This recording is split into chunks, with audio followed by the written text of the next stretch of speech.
آپ اندازہ اس واقعے سے اندازہ فرمائیے کہ کس کے بارے میں بدگمانی کس کی طرف سے، پاسبلٹی کہاں تک گئی، امکانات کہاں تک گئے بات کے. ہمارے بزرگوں کو، نیک بھلے لوگوں کو، بھولے بھالے لوگوں کو بدگمان کر دینا، متوحش کر دینا کیا مشکل ہے؟ کچھ بھی مشکل نہیں ہوتا. دشمن کی چال بڑی ہوتی ہے میرے بھائی، بڑی لمبی کہانی بہت دور سے چل رہی ہے، ہم سمجھتے نہیں ہیں. اور چونکہ بہت سی چیزوں کو چھپایا گیا، تستر سے کام لیا گیا، نظر انداز کرنے سے کام لیا گیا، بات بڑھنے نہیں دینے کے لیے کوشش کی گئی، اس کی وجہ سے بہت سے لوگوں کے سامنے بہت سی باتیں ہیں بھی نہیں. مثلا ایک بات بہت پوائنٹ کی ذہن میں رکھنے کی ہے کہ دشمن کو ایک بات ذہن میں تھی کہ اس کو کیسے کیش کرنا ہے. وہ یہ کہ انعام صاحب رحمۃ اللہ علیہ نے جب 10 آدمیوں کے نام مقرر کیے تاکہ وہ امیر مقرر کر لے، انہوں نے کوئی شورا نہیں بنائی تھی، انہوں نے امیر مقرر کرنے کے لیے 10 نام مقرر کیے تھے حضرت عمر کی اتباع میں. حضرت عمر رضی اللہ تعالیٰ عنہ نے 6 نام مقرر کیے تھے کہ بھئی تم ان میں سے کسی کو اپنا امیر بنا لو. ایسے ہی حضرت نے 10 نام مقرر کیے، تم اس میں سے اپنا کسی کو امیر بنا لو. تو ان 10 کے اندر فیصل میاجی محراب کو بنایا گیا. آپ لوگوں کے علم میں ہوں گی یہ ساری تفصیلات. میاجی محراب وغیرہ نے اس وقت کوشش یہی کی تھی کہ ہم حضرت مولانا سعد صاحب کو اسی وقت امیر ڈکلیئر کر دیں، اس واسطے کہ اس میں بڑے بڑے لوگوں کی رائے تھی، حتیٰ کہ حضرت مولانا شاہ ابرار الحق صاحب رحمۃ اللہ علیہ کی رائے بھی یہی تھی کہ مولانا سعد صاحب کو امیر ڈکلیئر کر دیا جائے. لیکن وہ اس وقت وہاں کے حالات کے اعتبار سے بات نہیں مناسب چل رہی تھی. تو اس کی وجہ سے ہوا یہ کہ مولانا اظہار صاحب کو، چونکہ حضرت شیخ الحدیث نے لکھا تھا کہ مولانا اظہار صاحب جو ہے نا وہ مولانا سعد صاحب کی ایسی تربیت کریں کہ وہ کام کو لینے کے قابل ہو جائیں، لے کے چل سکیں، اپنے دادا کے کام کو لے کے چل سکیں. حضرت مولانا شیخ الحدیث کی حضرت مولانا اظہار صاحب کو خاص طور پر نصیحت تھی، اس وجہ سے ان کو فیصل کے طور پر رکھ دیا گیا. حضرت مولانا انعام صاحب کے صاحبزادے مولانا زبیر صاحب تھے، ان کو فیصل کے طور پر رکھ دیا گیا، ان کو رکھ دیا گیا. یہ 3 فیصل ہو گئے. ایک بات سوچنے کی ہے آپ لوگوں کو، وہ یہ ہے کہ جن 10 لوگوں کے نام حضرت مولانا انعام الحسن صاحب رحمۃ اللہ علیہ نے لیے تھے، اس میں مولانا سعد صاحب کا کوئی قصور نہیں ہے، نہ مولانا زبیر صاحب کا قصور ہے. اور مولانا انعام الحسن صاحب کی جو حیثیت ہے، شخصیت ہے، وہ متفق علیہ تھی، اتنی وزندار تھی کہ جس کی حد نہیں. اور ان کی بصیرت سب لوگ مانتے تھے. بہت عجیب قسم کے ولی اللہ تھے وہ، ان کی ولایت بہت عجیب تھی. میں 2 مہینے کی ترتیب میں کئی مرتبہ رہا ہوں حضرت کے پاس، حضرت کے دور میں نظام الدین میں. اور پیچھے جو حصہ تھا جہاں پہ چھوٹی سی ہریالی بنی ہوئی تھی، اس میں حضرت عصر کے بعد بیٹھتے تھے. ہم عصر کی نماز پڑھتے ہی جا کے بیٹھ جاتے تھے تاکہ اتنی دیر صحبت حاصل رہے. بلکہ بہت عرصے تک میں نے بہت غور سے دیکھنے کی کوشش کی ہے. خیر ہم کیا، ہماری نظر کیا، ہم کیا دیکھ پاتے بزرگوں کو، لیکن بہت محسوس کیا کہ بہت عجیب و غریب قسم کے اولیاء اللہ میں سے تھے. وہ بڑی فراست والی تھی. انہوں نے جن 10 ناموں کو لکھا ہے، نام مقرر کیا تھا، اس میں سے اس وقت جتنے اختلاف کرنے والے لوگ ہیں ایک بھی نام نہیں ہے. نہ گجراتیوں میں سے کسی کا نام ہے، حالانکہ کتنے بڑے بڑے لوگ وہاں پہ سامنے تھے.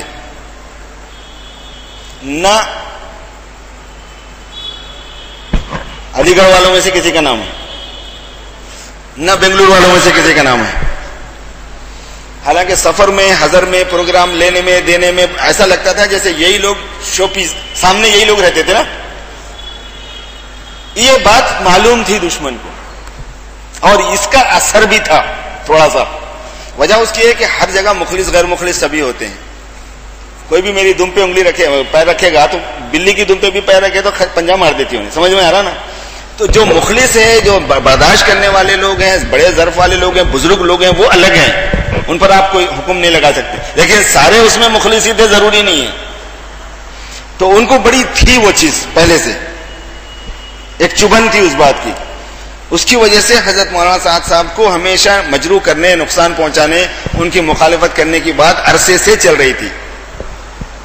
ہمیں نہیں پتا ہے اس بات کا، چونکہ ہمیں نہیں بتایا گیا. بڑے لوگ، بڑے ظرف والے لوگ ایسی چیزوں کو لاتے نہیں تھے امت کے سامنے تاکہ نقصان نہ ہو، مگر وہ سالوں سے چل رہی تھی بات. ایک بہت بڑے مولانا ہمارے پاس امریکہ میں، گجرات کے ہی ہیں وہ اتفاق سے.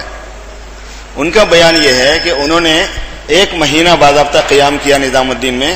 اس واقعے اختلافات کے بعد تحقیق کرنے کے لیے انہوں نے ڈائریکٹ مجھ سے کہا، درمیان میں کوئی واسطہ نہیں ہے. انہوں نے مجھ سے کہا کہ میں گجراتی ہوں اور گجراتی قوم سے ہمارا گجراتیوں کا جو تعلق ہوتا ہے آپ کو معلوم ہی ہے. وہ کچھ تفصیلات ہم جانتے ہیں اس کی، جو آپ لوگوں کو ہوا بھی نہیں ہے اس کی. وہ بہت حساس ہوتے ہیں اس معاملے میں.